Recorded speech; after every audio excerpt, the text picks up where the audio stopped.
is Melanie Wright, and I am a junior health studies major. Today I'm going to do my 10 Pilates movements and explain why I picked each one as I do them with 6 repetitions. So the first exercise I have chosen is called walking the dog.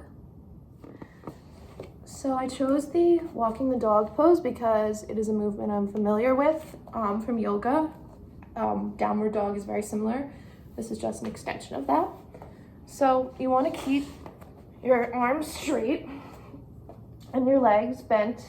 Your feet are going to be slightly bent, and you're going to hold this pose and then walk it back, flattening your feet on the ground. So I'm going to move up and show you that again. So you're going to keep your feet a little bit off the mat, and then you're going to walk the dog back, keeping your hips straight to the air and standing up.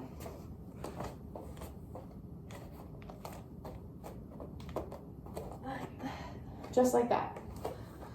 So the next movement that I chose to demonstrate is called the bird dog. It's a movement that's really stable and requires strength in your core and your whole body because you're using both arms and legs interchangeably. So I'm going to demonstrate that. So first you're going to put one leg straight back. You don't want it to be up here or too low. Straight back, aligned with your hips. And you're going to keep this knee bent, the knee you're not using, again with the right angle. And you're going to keep your arms under your shoulders and put the opposite arm into the air with the foot that is already lifted. And then you want to slowly control bringing it back when you switch to the other arm and the other leg. And make sure your body is straight and that your hips aren't sinking in like mine just worked. So I'm gonna fix that right now by using my core.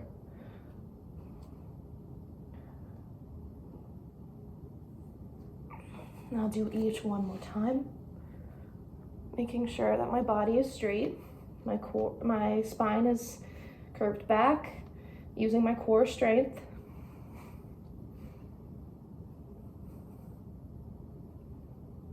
This gets more challenging as time goes on.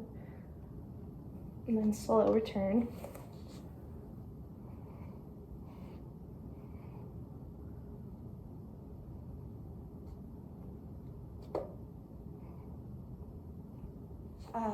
My third position that I'm going to demonstrate is the forearm plank.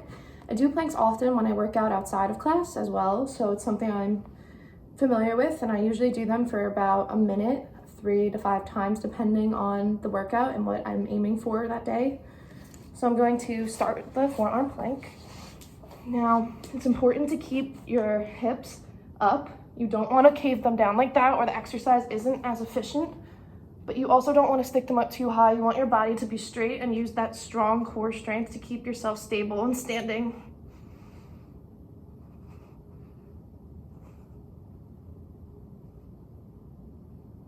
Just like that.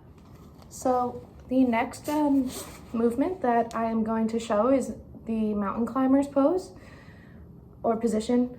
I've been doing mountain climbers for a long time, since I was a younger child actually. So I find them very effective, and they're also fun. So to start the mountain climbers, you're going to keep your hands slightly farther than your shoulders width apart, and start out kind of in a plank position with your feet a little bit closer in towards your hands than they would be for a plank. And you're going to bring one knee in at a time, and then quickly make it faster.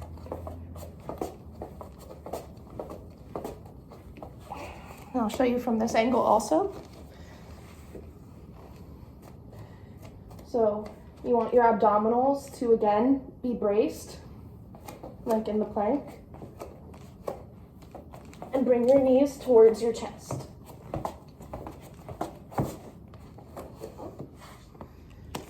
The next movement I'm going to perform are side knee drops.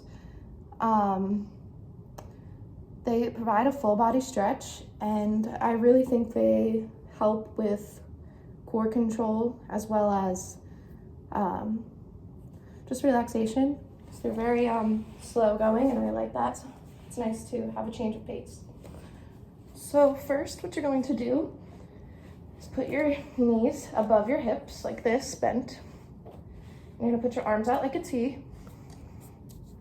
And then you're going to slowly inhale and lay them to the side, twisting your body a little bit to conform with your knees being on the floor. Take a deep breath. Go back to the neutral position. And exhale as you switch sides. And hold. And you should be utilizing core strength in this pose as well.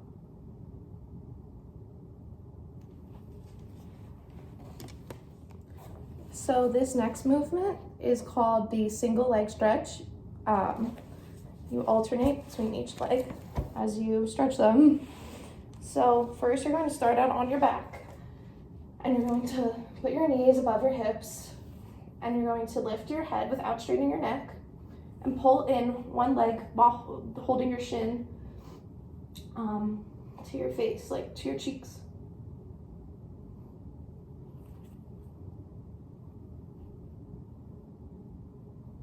And then you're going to alternate and pull it in as tight as you can without straining yourself.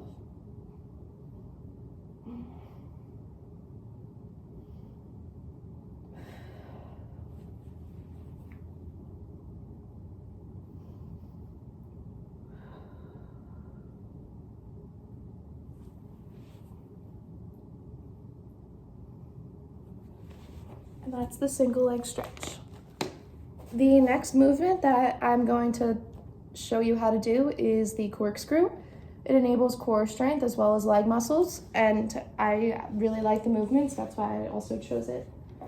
So you lay back with your hands by your sides evenly, and then you're going to start out again with your knees above your hips. You want to make sure you're in a good alignment, and then you're going to raise them all the way up into the air and perform miniature circles, slow, small circles with your feet. And then you can change the direction, going clockwise and counterclockwise.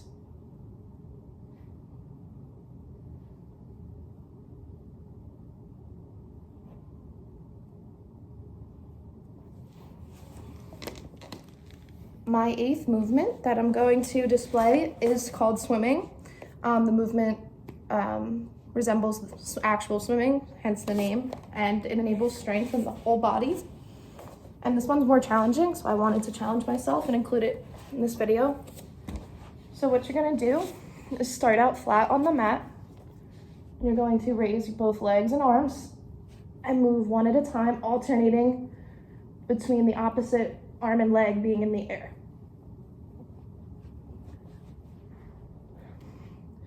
So if your left arm is in the air, the right foot is in the air, and if your right arm is in the air, the left foot is in the air.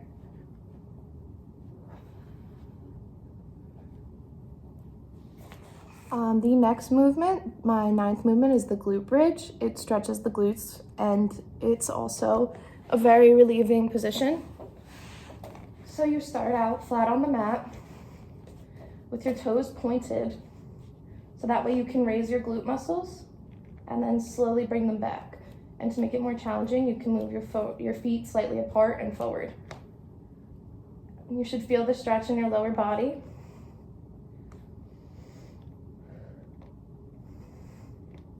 And really make sure that the glutes come off the mat to enhance the stretch.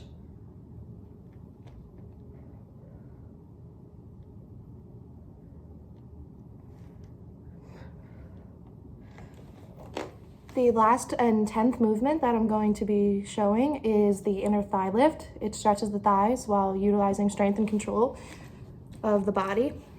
So you start out with your arm at a right angle like this. Cross one leg over to begin and flex this foot that you are going to be raising for the thigh lift, for the inner thigh lift.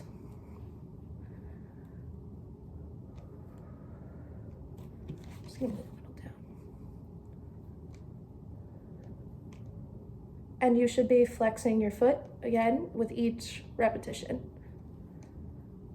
And now I'll do the other foot. So same thing, the arm is down and you're lifting that foot while it's flexed.